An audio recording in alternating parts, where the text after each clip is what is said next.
Bye, Mum. I'm heading out, I said as I rapidly opened the front door. Okay, have fun, she said. Then she paused for a second, looking unsure. I stood there staring at her. Don't stay out too late, and stay safe. Don't do anything stupid, she said, giving me a serious glare. I agreed and left the house. I was then greeted by my best friend Miguel and his girlfriend India. Miguel and I have been best friends ever since elementary, as we are now juniors in high school. His girlfriend India and I have been best friends ever since her and Miguel got together in freshman year. Took long enough, Miguel said while we did our famous handshake. Yeah, my mum was giving me a lecture about staying safe and not to do anything stupid, I stated, a little embarrassed. Well, that's because you're her only child, so she's overprotective, India proclaimed. Miguel nodded in agreement. Yeah, I guess so, I said, just going along with it. I'm pretty hungry. You guys down to get some grub? Miguel said while rubbing his stomach. Sure, India and I agreed. We started walking toward the inner city to check out our options. It was going to be a 20-minute walk from where we were, but I didn't mind it. As we were walking, we passed by a few schools, but one of them stood out in particular. That's Sunlight Elementary, India stated while pointing at the building. Yeah, babe. What about it? It's been abandoned for a few years now, Miguel said. You know why? India asked. Yeah, didn't they go bankrupt or something? He replied. No, it's far worse, India said while widening her eyes. I looked at her, now intrigued, and Miguel followed. After the kids had lunch, they all started experiencing symptoms of vomiting, excruciating stomach pains, and random bleeding from private areas while using the bathroom. 600 of those kids died. After that, no one went to that school, and that's when all the bankruptcy stuff happened. So what was wrong with the kids? I asked, interested. Well, it wasn't until months later that the lunch lady confessed to poisoning all of them, India stated. Holy shit, Miguel said. That's crazy, I added. Yeah, now there's a rumor going around that the dead kids haunt it, which is why it's been abandoned for so long, India finished. I don't believe in ghosts, Miguel snarled. If you're so brave, how about you go check it out? I antagonized. Miguel smiled. Fine, I will. I just need to eat first, he stated. India looked a little uneasy. How about we all go explore it after we eat? She butted in. Miguel instantly agreed, and I thought it was a smart idea to stay together just in case rumors were true, in which I doubted. We made it to a burger joint, and we ate. After we headed back to the direction of Sunlight Elementary, after hopping a few fences, we made it on inside. Then I froze in fear as I saw a cop car drive by. Hide, I whispered as we all hid under the play structure. The cop luckily did not see us and drove off. We all sighed in relief. Wait, how are we going to get in? I asked nervously. Miguel then reached into his pocket and pulled out a paperclip. India and I looked at him in confusion, wondering why he had a random paperclip in his pocket. I had a feeling we would explore abandoned shit today, so I just bought it just in case, he said. I nodded. We crawled from under the play structure and started heading toward the cafeteria, which seemed to be connected to the majority of the buildings to the school. As we waited for Miguel to pick the lock, I looked around examining our surroundings until I froze. There was a face staring down at us. It was too high to analyze any features, but I know that was a face. My heart started pounding rapidly. The only words I could muster was, "Look up!" Miguel had finished picking the lock as they looked up. Very funny, bro, Miguel laughed. India smirked. I looked back up only to find no one there. I stood there in confusion as Miguel and India entered the cafeteria. I was still uneasy about what I saw. I put it off as my mind playing tricks on me. We entered the cafeteria. It was filled with unorganized tables and chairs. Everything was dirty and rusty. We found and entered the kitchen. Miguel opened the refrigerator door as a gust of cold air breezed by. It was empty but very dirty. It was filled with brown mold. Ew, India said, revolting. We left and went into a hallway that contained empty rooms. On closer inspection, we noticed that some classrooms were open but some were locked. like someone had been here recently. We entered a random classroom and joked around as if we were actual teachers. Everything was funny until there was a noise coming from the floor above us. We all froze. "Did you guys hear that?" I whispered. Miguel and India gave me a horrified glances and nodded in agreement. "Let's get out of here," Miguel stated, now terrified. We all lightly jogged until Miguel, who was in front of us, suddenly stopped. "Oh shit," he muttered. Blocking the entrance to the cafeteria was a young boy. His eyes were nothing but a void of darkness, as blood oozed from his sockets. We stood there in silence, expecting him to start after us, but he never did. Instead, he whistled. We stood there in confusion until we heard footsteps coming from behind him. What emerged could only be described as unnatural.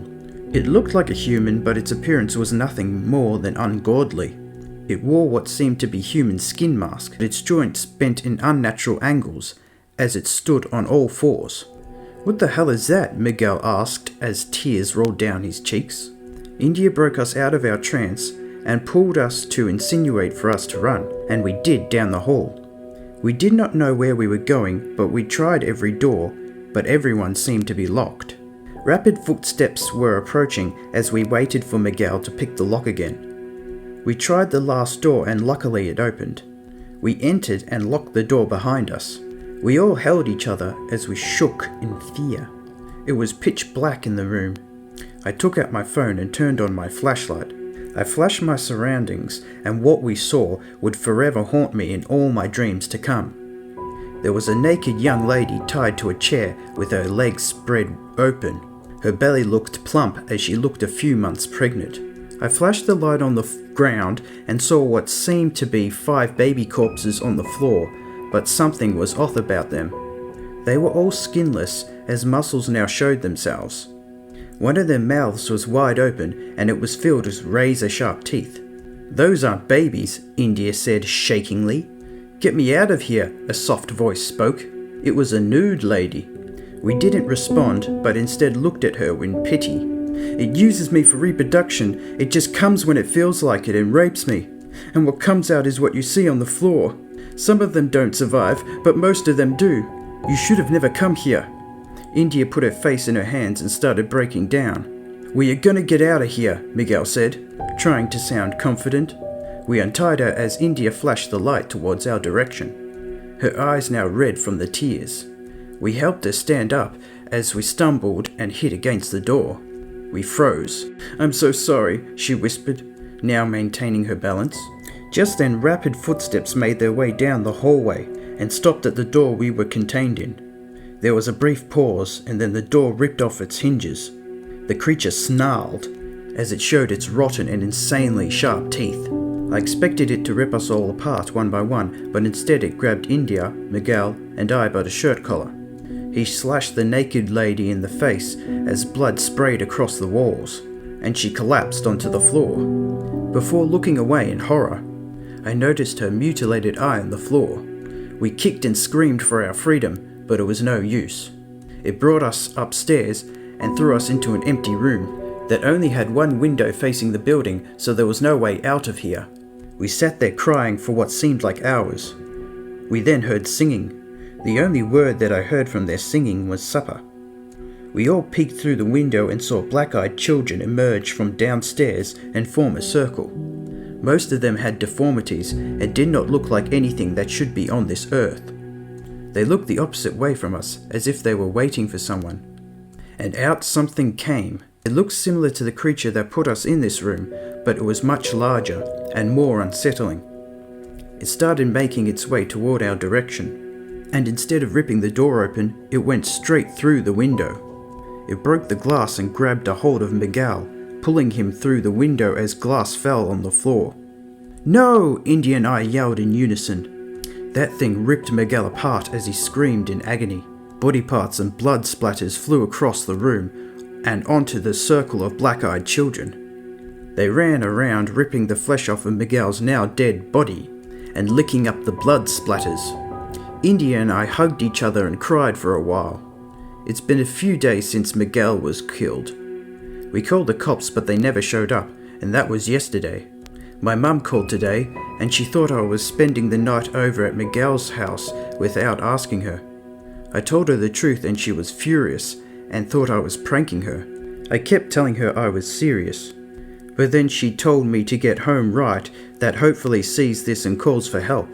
India and I have been trying to escape out the broken window, but we know that thing is watching.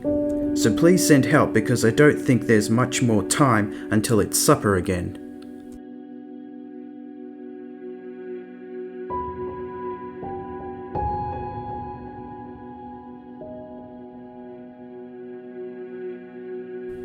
Day 1. I scream and claw at the door. "Don't leave!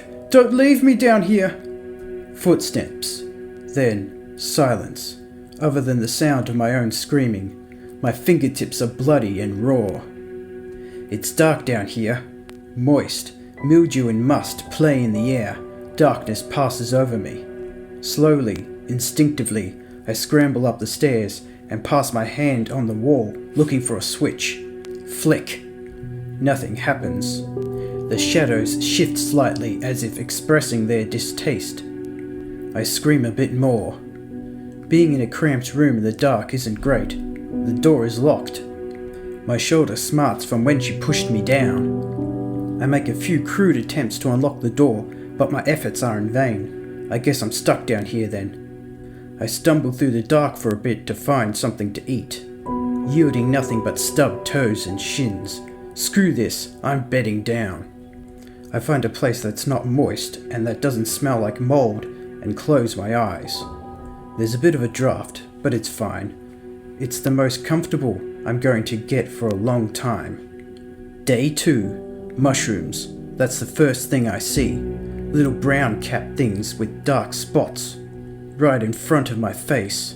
I instinctively roll back and pinch my nose. Well, it's still dark, but there's a little bit of light streaming through a tiny window in the corner. Just enough to illuminate most of the room, save a shadowy corner that the light seems to actively avoid. I'll stay out of there for now. It's mostly just shelves and more shelves. Random things like games and paint line the shelves, but no food or water. Nothing that could break me out either, just paint and rollers and a few discarded wrappers. There's a puddle of water under a few mushrooms. I just hope it doesn't come to that. Since there's nothing else to do, I bang on the door and scream until my voice is hoarse. If I don't get out soon, I'll starve. My attention crawls to mushrooms, or worse. What if I'm trapped in here forever? My family can't forgive me, can they? Is she really going to keep me down here until I die? Will I ever get out of here? One can only hope.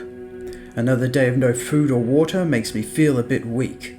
My stomach rumbles with impatience as the dark sets in again, oppressing and silent, so silent. I curl into a ball and rock myself to sleep, sobs racking my body. Day 3. My head is starting to hurt. Not from thirst, no, something different. A dull thudding all around and then it stops, only to strike again every few minutes. I do wish it would stop. On the other hand, I'm not hungry anymore, and the thirst has subsided for the most part. Whether it's a trick of the brain or my stomach is being filled by unknown means, it is a welcome reprieve from the pangs of an empty belly. I wonder if anyone's noticed I'm missing yet, or am I doomed here to remain until I inevitably die from thirst or simply pure insanity? Such thoughts will do nothing, a voice says, buried deep within my brain matter, and I find myself agreeing. Why must I mope and feel sorry for myself when I can just catch up on the sleep I've been missing up there? Why, the spot is looking very... Wait, what am I thinking? I am making good plans. The voice feels off, tinny and far away, not mine. What am I thinking? Of course it's mine. The dark seems to be taking a toll on my mental health. Thinking I'm hearing voices. I paw at the wall and whimper. It's too dark, so dark. Maybe sleeping would do good for my mental health. I stumble through the dark to the rough spot I was in yesterday and collapse. Mushrooms be damned. I need sleep. Maybe it'll be good for me. One can only hope. Day 4. Woozy. I feel weird, dizzy, with a tad of a headache. It feels like that last time I got the flu. The light is softer than it used to be, only barely touching the corner of the door. Mold crawls up it, black and fuzzy, and throbbing? No, that's just my head. I rub it, groaning. My entire body hurts. How long was I asleep? I'm hungry, so hungry. My stomach screams at me to eat something. My eyes catch the mushrooms. I should take them, eat them, smell them, rub them on my face, make myself smell like them, become part of them, make them become part of me, warm and safe and fuzzy and smelling of mold and fungus, and I clutch my head. My thoughts are going crazy. I should take a mushroom, shouldn't I? Devour them slowly, run my tongue across them and taste them and spread the spores on my face and cut open my skin and show them my blood, and I slowly pluck out one of the puddle. It smells sharply of mold and rotting fruit. I need to let it touch me. I bring it to my face and cough. It smells like warmth and comfort and good and just like Mama used to make. Good. I eat it slowly. It's good. Better than the stuff I usually ate. It's soft and moist and delicious. I eat another, and another. How many are there? It doesn't matter. I must fill my stomach and eat as many as possible. Of course, they're delicious. I eat them until my stomach threatens to burst, until I sit on the floor, throwing up over a box. I stumble onto the stairs and fall onto them, feeling happier, better. I'm not hungry anymore, at least. The wood feels soft and comfortable. I pass out.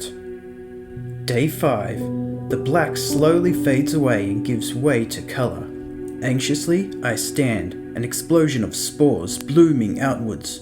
It hurts. I groan. My body groans in protest. Light flitters through small holes in the door where the mold has eaten it. It falls on my skin, spattered in black, fuzzy feeling and dirty, and on the mushrooms, which seem to have multiplied. They sit silently and watch me as I attempt to stretch, joints cracking all over. How long was I asleep? That doesn't matter. I should take one. The door looks weak enough to fall from a strong gust. I should probably break through. Leave, and take the mushrooms, and drag someone down here, give them the mushrooms, and make them strong and whole like me. Me? Who am I? My name falls from my grasp.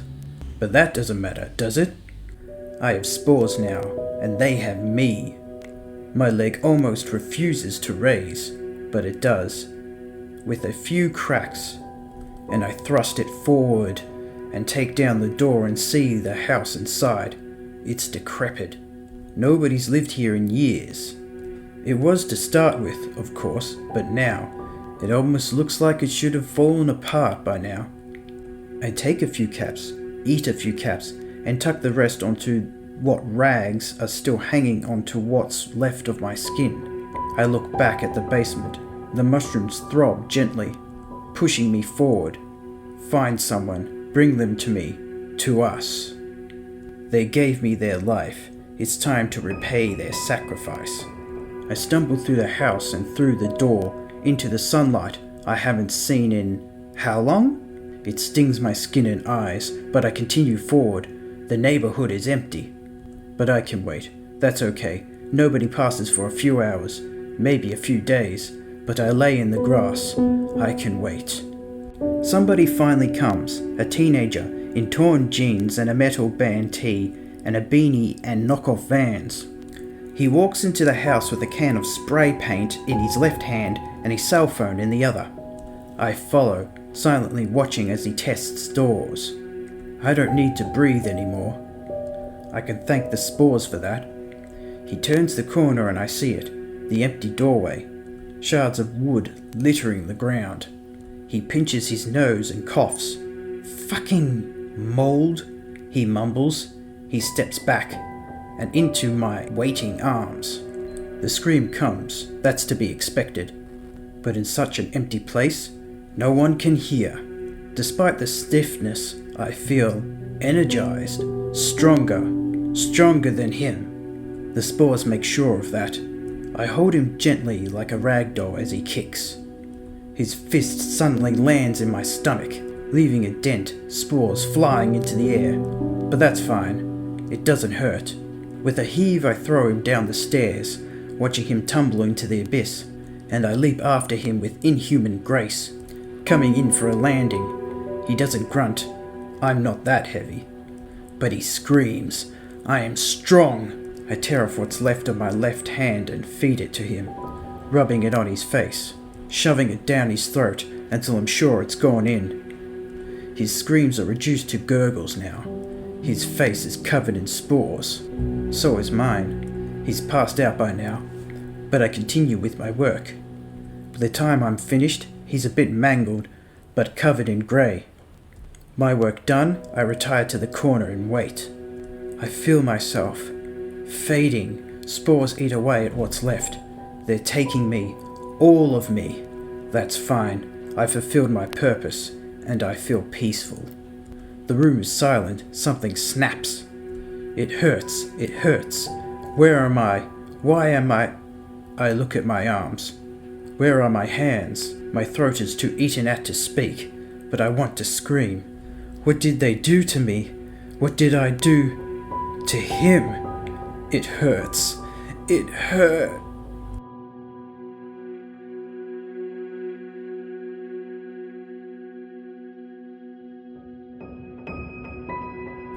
Every night, I can hear the woman in the walls crying. It's an old building, a relic of the Victorian working class. The squat structure of dilapidated brick holds a series of dingy one-room flats. It's a roof over my head, but hardly worth being called a home. The first night I heard it, I thought it was the neighbours. It was a soft, barely audible sob. I tried brushing it off, rolling over in my bed to face away from the offending wall. But it persisted, growing a bit louder with each sob until I began to feel bad for the poor girl on the other side of the wall. With a high-pitched feminine voice, I assumed she must be young. She did not stop until the early light of sunrise seeped through my window. The next night was worse. By dusk, I had already flung myself onto my stained mattress, exhausted from the previous night of no sleep. But just as my heavy eyelids began to close, I heard the dreaded crying once more. I tossed and turned in frustration. Then, I noticed something odd. The voice was different than it had been the previous night. It was a deeper, more raspy sob, yet still distinctly that of a female. The deep exhale with each breath gave a sense of exasperation. I don't know how long I lay there listening before hearing a weak, shaky scream. I shot up out of bed, my heart quickly beating. Part of me thought about banging on the wall, attempting to remind this lady that there were other people trying to enjoy some peace and quiet, but I could not bring myself to do so. A pang of unease went through my chest. This woman was clearly in deep emotional pain, and it was beginning to disturb me. You need to check on my neighbour, flat 32A. The landlord peered up at me with a furrowed brow, setting down the newspaper he had been reading. And why exactly do I need to do that? She's cried all night for 2 nights in a row now. I'm going on 48 hours of no sleep. The landlord let out a deep sigh before picking up the mug of burnt tea from his desk and leaning further back into his old, squeaky chair. Have you tried banging on the wall? I involuntarily rolled my eyes. The closet-sized room that could barely pass as a leasing office stunk of sweat and cigarettes.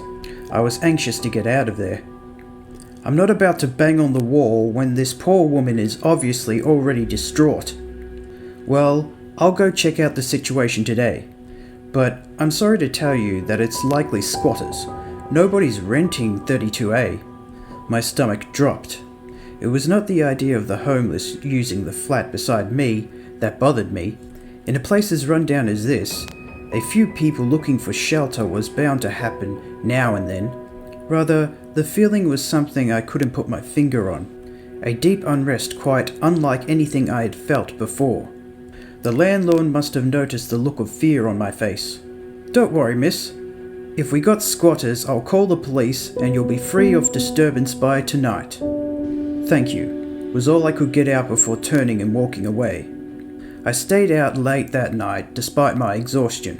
Returning to my flat was not something I was eager to do, even if the landlord had already rid the building of unwanted dwellers. I sat at the corner pub until nearly 2 a.m, ordering more rounds of whiskey than I should have, and losing myself in the patterns of the old Oakwood bar. "You okay, hun?" The bartender caught me off guard as she took the shot glass from in front of me and poured another without needing to ask. Yeah, I'm fine, thanks," I mumbled. She set the refilled glass back in its place and gave me a warm smile. "I'll be here all night if you change your mind." I nodded, appreciative of the concern, but I could not bring myself to talk. The bartender smiled once more before turning her attention to another customer and leaving me to my drunken stupor.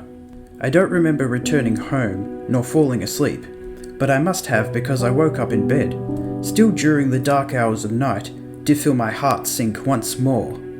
The cries of the previous nights had now become full-blown wailing, a shrieking, hysterical noise that sent a stabbing pain through my head, and I swear it was a new voice. The tone was entirely different. It was more desperate, more panic-inducing. It was then followed by an undeniable whine of an infant. Both voices in unison was too much to bear. Jumping out of bed and snatching my robe from the chair, I hurriedly made my way to flat 32A. As I stood at their door, I realized I could no longer hear anything. The long, poorly lit hallway was completely silent. This was something I could not make sense of. Every flat was the same, a cramped room with paper-thin walls and a flimsy wood door. There was no way that I would not be able to hear the woman just as clearly from the hall as I could from my own flat. I stood perfectly still, listening for the quietest of sound. Minutes passed by with still nothing. Nearly without thinking, I began to pound at the door, rattling its old frame. But I was met with no response. After several more minutes, I spoke. "Are you okay in there? I heard you and your baby crying. Everything alright?" Again, I was met with silence. Sick with the pounding headache and churning stomach of a hangover, and at a loss for what else to do, I stumbled back into my own flat. Barely a moment passed before the shrieks and weeping started back up. By this point my mind was to the breaking point. I dug through my purse to find my phone and dialed 999 with shaking hands. "What is your There's a woman next door and something is wrong." I cut the respondent off, panic clearly in my voice. "She's crying. She's been crying for days. Her baby is crying. I can hear her through the walls." The police arrived surprisingly quick. "Ma'am, you reported a disturbance?" 2 officers stood at my door. "Come in, listen to her voice," I said more frantically than I had intended. 2 tall, bulky men followed me through the door, pausing for a moment before giving me a look of both pity and annoyance. "Ma'am, there's no crying." I stared at them in disbelief as the voice of the woman pounded through my ears. "What do you mean? It's right here." I put both my hands to the wall, slapping my palms against it, trying to convey the source of the horrid cacophony of mother and child. Both officers looked at each other and frowned. "Ma'am, we're going to need you to calm down, alright?" No, I stuttered. "Why can't you hear it?" One of the officers bent slightly down, lowering his face to my level. "Do you need us to take you to the hospital?" he said in a deliberately calm and even tone. I don't understand." "I'm calling the landlord," said the second officer, taking his phone out of his pocket and stepping out into the hallway. "Sorry to disturb you, sir, but we've got an issue with one of the tenants at your building." His voice trailed off behind the ever-constant cries. "We just need you to hold tight, ma'am. Your landlord is on his way." This brought a shed of hope to me. The landlord would have to be able to hear it. I didn't know why the police were lying to me about the sound. The landlord angrily shook his head as he shuffled through his large ring of keys, trying to find the one to flat 32A. Now standing in the hall behind the officers, The wails had once again faded to silence. At this point I no longer tried to make sense of it. I was simply relieved to have a moment of peace. He shoved the proper key into the deadbolt and flung the door open. "See? I told you there was no one here. I checked the place this afternoon right after you left my office." The light of the hallway spilled into an empty room.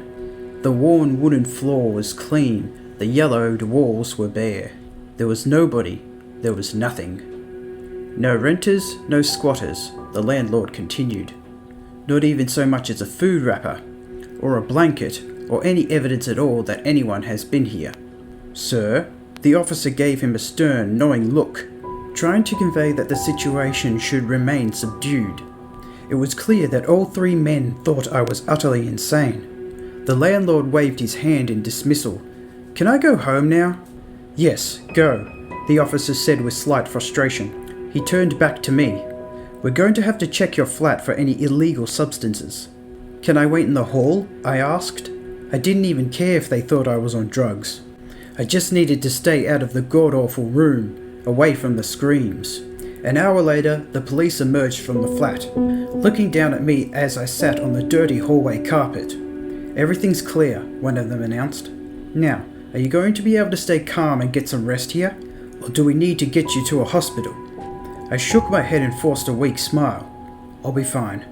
They helped me up gently and held me by the arm as they walked me back through the door. The return of the weeping was almost immediate. I kept myself from wincing. I did not want to be taken away to a mental ward. "Are you sure you're going to be alright, ma'am?" the cop repeated. I nodded. "Yes. I'm sorry. I get confused sometimes." I shakily formed the words while forcing another smile. They left me standing there alone. But I was not alone. The women were there with me. "Stop!" I yelled. "Just please, I beg of you, stop weeping! I can help you! I can help you!" My voice trailed off into a whimper. "You cannot undo that which has already been done." A choir of female voices answered me. "My baby was taken by consumption," one voice said. "My husband beat me every night," another voice spoke up. "There was not enough bread for everyone, so I fed the children first," the third voice chimed in. Slowly, more and more words and tones became louder, one layering over the next until I could no longer differentiate between them. It grew into a symphony of sorrow, a collection of history's darkness. My son never came home from the workhouse. Countless men came each night to lie with me in exchange for the pennies they threw at my feet. I can still remember the crack of his fist against my head. The shopkeeper I worked for ruined me, yet I was the one branded a whore. I was 2 pennies short for bread. My infant screamed with hunger. I held my tongue to keep him from hitting me. It never worked. I tried to stifle my cries each night so the children wouldn't hear. No gentleman would ever think of marriage to a harlot. There was no one to take me away from this hell. They promised me more money than they had, and only paid after using me. The fumes from the factory filled my heavy lungs. My daughter was too frail to work. I couldn't bear to look at my bruises in the mirror. I hid the blood that rose from my lungs with each cough. I didn't want my boy to be frightened. He drank away all our money. I scoured the streets for scraps of food. I let him have his way with me in the alley. I didn't have enough coin to rent a bed for the night. There was no one to help me. There was no one to save me. There was no one to help my family. All I had was this room. I could barely afford this room. This goddamn room with all its horrors. Only the walls have seen our suffering. Trapped inside this hellscape of brick and mortar. The walls have stared at our pain with cold, dead eyes. Our lives are lost to time. No one knows. No one remembers. No one can hear us. Only the walls. The walls. "I can hear you," I yelled into the paint and plaster. "I will stay. I will listen. I will remember." Suddenly, the cacophony of cries began to subside. A quiet calm came over me, a feeling I had not experienced in what felt like an eternity.